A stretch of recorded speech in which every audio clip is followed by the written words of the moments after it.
Imagine you spend like weeks meticulously drawing up this elaborate pirate treasure map. Oh, right. You're out there measuring paces from the old oak tree and all that. Exactly. You are calculating the exact angle of the sun at high noon. Hmm. You are buying incredibly expensive shovels. Just putting in all this back-breaking work. Right. And then you finally walk into your kitchen and someone has already dug up the treasure chest. Oh, that would be so frustrating. I mean, they've polished the coins, sorted the gold by carat, and just left it sitting right there on your dining table. It is a totally maddening feeling. You did all that manual labor for absolutely nothing. And that maddening feeling, that is exactly what thousands of e-commerce marketers are doing right now. Yeah, building all those complex spreadsheets. Exactly. We are doing all this intense manual labor, spending hours in Excel just to figure out who our best customers are when the platform has already done the digging. The data is just sitting there. It is. Welcome to the deep dive. Today's mission is all about decoding this behavioral DNA sitting right there in the Shopify backend. Which are the native RFM segments. Right, native RFM. That stands for recency, frequency, and monetary value. We are going to figure out exactly which customers actually deserve a marketing campaign. And, how you can stop wasting your time building those stale, complicated Excel files. Because whether you are a marketer prepping for a massive Q4 strategy meeting or just someone insanely curious about how e-commerce psychology works behind the scenes, this is going to fundamentally change how you look at online shopping. Because the data is already alive, It's just waiting to be applied to a real strategy. Okay, let's unpack this, because the very first thing we need to understand is the architectural difference between just looking at the data and actually acting on it. Yeah, that is the crucial distinction to make right out of the gate. The beauty of the source material today is that it really highlights how Shopify is already doing the heavy lifting for you. They are doing all the math. Right. It takes your live order data, and I don't mean a stale snapshot from last month, but live, breathing data, and it automatically categorizes your customers into 11 distinct groups. 11 groups. Wow. Yeah. But to use this effectively, you really have to understand that these groups live in two very different places within the admin. Oh, interesting. Where are they? So first, you have the RFM Customer Analysis Report, and think of this as your strategic bird's eye view. Okay, the high-level view. Exactly. This is what you look at when you are deciding your strategy. You were just looking at the broad sizes of the different groups to see the overall health of your store. So it's basically the dashboard. You are observing the terrain. You're not firing the cannon yet. Precisely. You're just looking. But then over on the other side, you have the RFM group filter. Okay, the filter. Yeah. And this lives over in the segment editor. This is for actually doing the campaign. Got it. This is the tool you use to grab one of those 11 groups and say, I am going to send an email to these specific people right now. So deciding on the report versus doing with the filter. Exactly. I love that framing. But, before we get into who gets that email, we really need to look at how these 11 groups are formed in the first place. Right, the nuts and bolts of it. Yeah, we have to go from that high-level dashboard down into the arithmetic, because that is where the algorithmic magic actually happens. It is all based on 3 numbers. Right. Every single customer gets 3 separate calculated scores, an R, an F, and an M. Recency, frequency, monetary. Exactly. How recently do they buy? How often do they buy? And, how much do they spend overall? The variables are pretty straightforward, but here's the interesting mechanical twist. Shopify actually treats recency as its own separate, highly important metric. Because they want to know exactly when that last touch point was. Right. Freshness matters. Mm-hmm. But it takes frequency and monetary value, and it sort of averages them together into a single FM score. Just a combined score. Yeah, the formula is quite literally just F plus M divided by 2. So their overall spending pattern gets collapsed into one single number. Which, mathematically that makes sense, but the arithmetic does something a bit weird here, doesn't it? It does. Let's look at the rounding. Yeah, let's play out a scenario. Say a customer has a frequency score of 2 and a monetary score of 3. You add those up, you get 5. Right. You divide by 2, and their FM score is exactly 2.5. Yep. But Shopify doesn't round that up to a 3. It automatically rounds down to a 2. Every single time. So that borderline customer who is sitting right on the fence gets dropped down into the lower tier. They do. Now, I will say, if I think about the old way of doing RFM, like exporting massive CSV files and running complex VO updepts, that always felt like reading yesterday's weather report to decide what to wear today. Totally. It was outdated the second you exported it. Exactly. By the time you build the spreadsheet, the customer behavior is already stale. So I genuinely love that this Shopify system is live. It's a huge upgrade. It is. But I have to push back on the math here. Why round down? It seems harsh. Yeah. Doesn't that unfairly punish a customer who is right on the edge of being a VIP? I mean, why not give them the benefit of the doubt and just bump them up? What's fascinating here is that the rounding down isn't a glitch. It is a very intentional, highly conservative safety net. A safety net? How so? Well, think about what a marketing campaign actually is at its core. It's a financial investment, right? That's true. You are spending capital, whether that is through offering a discount code or paying for ad spend, or even just the very real operational cost of your time to build the email. Time is money. Exactly. Yeah. The system rounds down to aggressively protect your margins. Oh, I see. It prevents you from over-investing your marketing dollars into customers who haven't definitively, mathematically proven that they belong in that higher spending tier. So they have to really earn it. You only want to treat someone like a VIP when they have cleared the hurdle completely, not when their foot is, still clipping the bar. Okay, so if the math is specifically designed to protect my margins by rounding down and keeping me cautious, how does that defensive logic change the way we actually read the scores on the dashboard? Well, it changes everything, really. Because the source material points out some massive misconceptions that are floating around the e-commerce community when people try to interpret these numbers. The myths are rampant, especially if you spend any time on merchant forums or looking at generalized advice. So much bad advice out there. Yeah, the dashboard can be very misleading if you don't understand the rules of the road. The most glaring one, I think, is the 100 sales myth. Oh, yes. That one is everywhere. You will see this everywhere. People confidently claiming, oh, you can't use RFM segmentation until your store has made at least 100 sales. The algorithm needs data.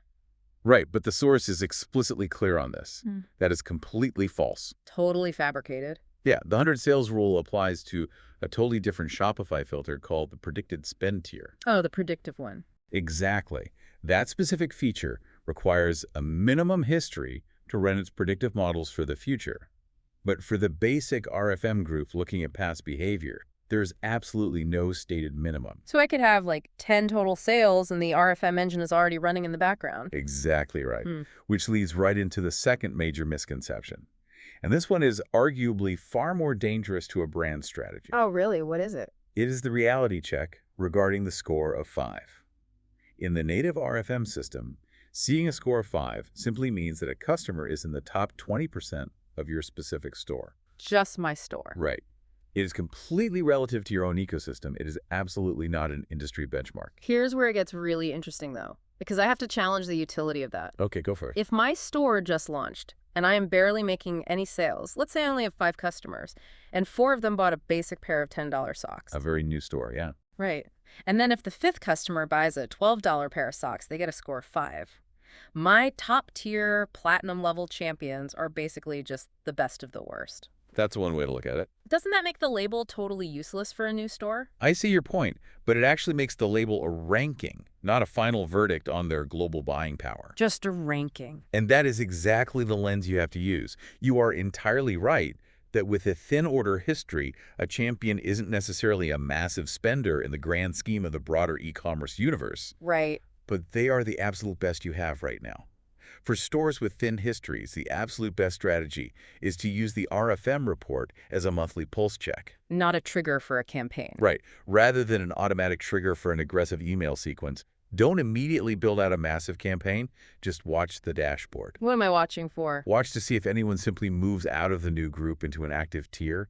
Just observing the transition is the most honest, unfiltered metric of your repeat business health. Because it proves they are coming back. Exactly. The core question is just, are they coming back at all? So if this is a purely internal ranking, just a zero-sum game of my own store's ecosystem, it completely changes how I need to treat the people at the top versus the people at the very bottom. It fundamentally shifts your strategy. The platform divides everyone into 11 distinct behavioral tribes.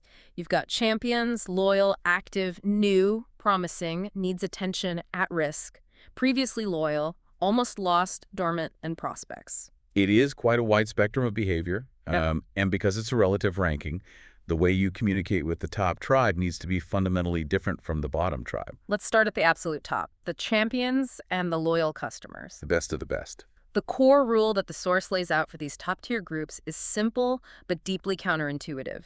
Never give them a discount, under any circumstances. Never. Instead, you ask them for referrals, you ask for written reviews, or you offer them exclusive early access to an unreleased product. You treat them like insiders. Right. Giving a 15% off discount to a champion is like bribing someone to eat their favorite pizza. They were going to eat it anyway. Exactly. But wait, let me play devil's advocate here. Isn't a discount a really nice thank you gift for a loyal customer? Doesn't that build long-term goodwill? If we connect this to the bigger picture of unit economics, a discount is the most expensive thank you can possibly give. It eats right into your profit. Right. And it often trains the customer to wait for sales. When you discount a champion, you are quite literally taking money off of an order that you had already earned. They were already sold. They already love the pizza. They were fully prepared to buy the pizza at full price on a Tuesday. Your goal with a champion isn't to convince them to buy again by aggressively cutting the price. So what is the goal? Your goal is to widen their basket. You want to cross-sell. Oh, sell them something else. Exactly.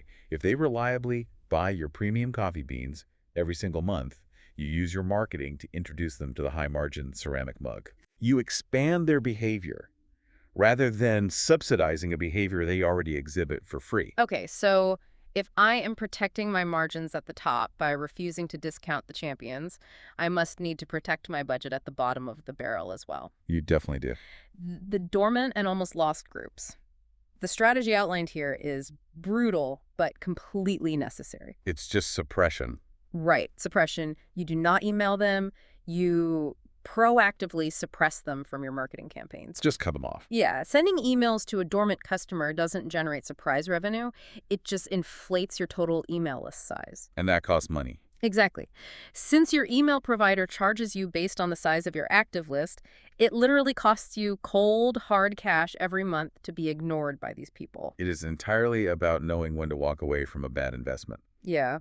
And in that same vein of protecting the budget, it is critical to separate out the prospects group. Oh, right, the people who haven't bought yet. Yeah, these are people who have joined your email list, maybe for a pop-up welcome code, but have never actually placed a single order. So they shouldn't be in a win-back campaign. Exactly. They do not belong in a retention campaign at all. They belong to a totally different acquisition budget.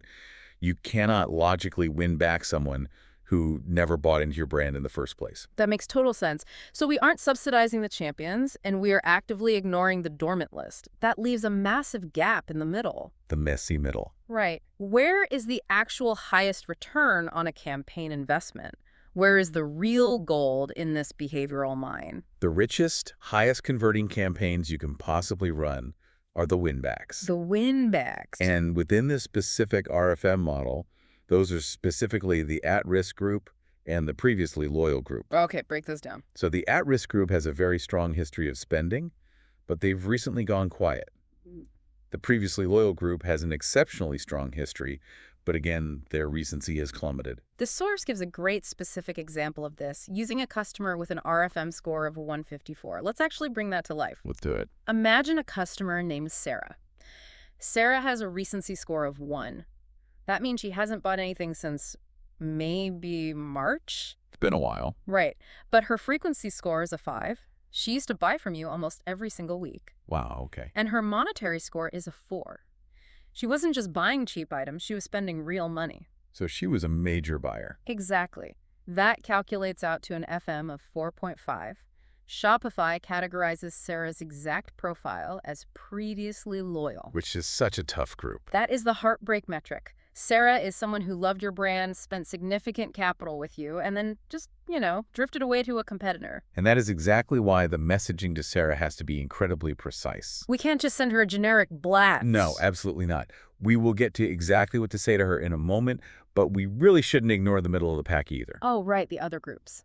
The groups labeled new, promising, active, and needs attention. The source calls the overarching strategy for them the second-order push. The second-order push, so they don't necessarily need a steep win-back discount either. Not necessarily, no. They just need a compelling reason or a curated moment. They need proper onboarding emails, or you need to show them what specific accessory pairs perfectly with the primary item they just bought a week ago. Yes. The second order push is all about momentum. And the execution of any of these campaigns, whether it's trying to win back Sarah or pushing a new customer to their second order, it's fundamentally a two-step process in the Shopify admin. What are the 2 steps? Step 1 is selecting the RFM group, which answers the broad question of who you were talking to. Okay, the broad group. But step 2 is applying a second filter, which answers which of them specifically get the message. Wrote narrowing it down. Exactly. For example, you don't just email all champions with a cross-sell. You apply a filter for champions whose historical spend is 50% above the group average. Oh, super targeted. Right. Or champions who have only ever bought from the summer collection. You narrow the focus drastically.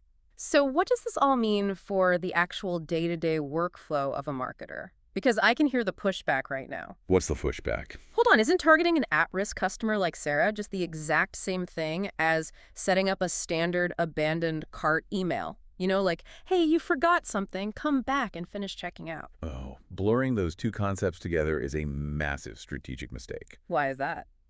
They are completely different psychological mechanisms. Right. An abandoned cart recovery sequence fires based on a web session that ended minutes ago. It's super fresh. Yes, it is highly transactional. Yeah. It is literally saying, you left this specific physical item in your digital cart. Right. But an RFM win-back is addressing a relationship signal that is months old. You aren't addressing a forgotten item. You are addressing a forgotten relationship. Wow, that totally flips the script. An abandoned cart is a forgotten transaction, but an RFM win-back is a forgotten relationship. You can't fix a relationship with a generic 10% off graphic slapped into an email template. Precisely. It requires deeply personal messaging, especially for a previously loyal customer like Sarah. So what do we send her? Well, you don't send her a flashy HTML sale banner. You send a plain text email coming directly from the founder's email address. Oh, make it look like a real letter. Exactly. Just saying, hi, Sarah, you used to be one of our very best customers, and honestly, we haven't seen you since March. Did we do something wrong with your last order? Just a direct question. It has to feel human. It has to feel like a real conversation. Okay, I'm completely sold on treating these groups differently based on those relationship signals. But wait, if I want to take my previously loyal group, like Sarah, and hit her with a highly targeted Facebook retargeting ad to win her back. Okay. Shopify can't push that list directly to Meta, can it? Is this where we hit the ceiling of the built-in system and have to start opening our wallets for external apps? Basically, yes. Because up until this exact second, everything we've talked about is totally free and native. That is the exact boundary line. Shopify is very transparent about the native limits of their system. What are the limits? First, as we discussed during the math breakdown, you can never see the individual R, F, and M scores for a specific customer like Sarah in the admin. You just see a label. Right, you only ever see her final group label. Second, the totals in your dashboard can sometimes lag slightly due to back-end syncing delays. Okay, minor delays. And third, as we mentioned, prospects are completely excluded from the RFM customer list entirely because they don't have order math to calculate. So when do you actually pull out the credit card? The source material breaks this down perfectly. Yeah, it gives clear guidance. You pay a monthly app fee the moment you need to move the data. Native Shopify RFM is a closed ecosystem. Right, it lives inside Shopify. It's fantastic for reading data and sending basic emails, but the moment that data needs to travel to another platform's servers, like Meta's ad network, you need an app to build the bridge. To export it. Exactly. The source mentions one because Loyal, which is around $4.99 a month, that constantly tags and exports those audiences. Pretty affordable. Or if you want to use complex AI to query your data, like literally typing a prompt, show me my best customers from last summer who bought a blue shirt, you might use an app like Segments, which runs about $49 a month. Then there is the elephant in the room. The email platform integration. Oh, right. Klaviyo? If your entire email marketing operation lives externally inside Klaviyo, well, Klaviyo actually has its own internal RFM engine built right in. Really? Yeah. It has some threshold requirements like you need at least 500 customers who have actually placed a historic order. But it does the exact same recency, frequency, and monetary math natively within their platform. I see where you're going with that. But wait. If Klaviyo has its own native RFM engine doing the exact same math, shouldn't a merchant just ignore Shopify's version entirely? That is the logical question. I mean, why bounce between two different dashboards? This raises an important question about your overall tech stack architecture. And the answer comes down to a very simple rule of operational friction. Operational friction. Right. Where is the actual send happening?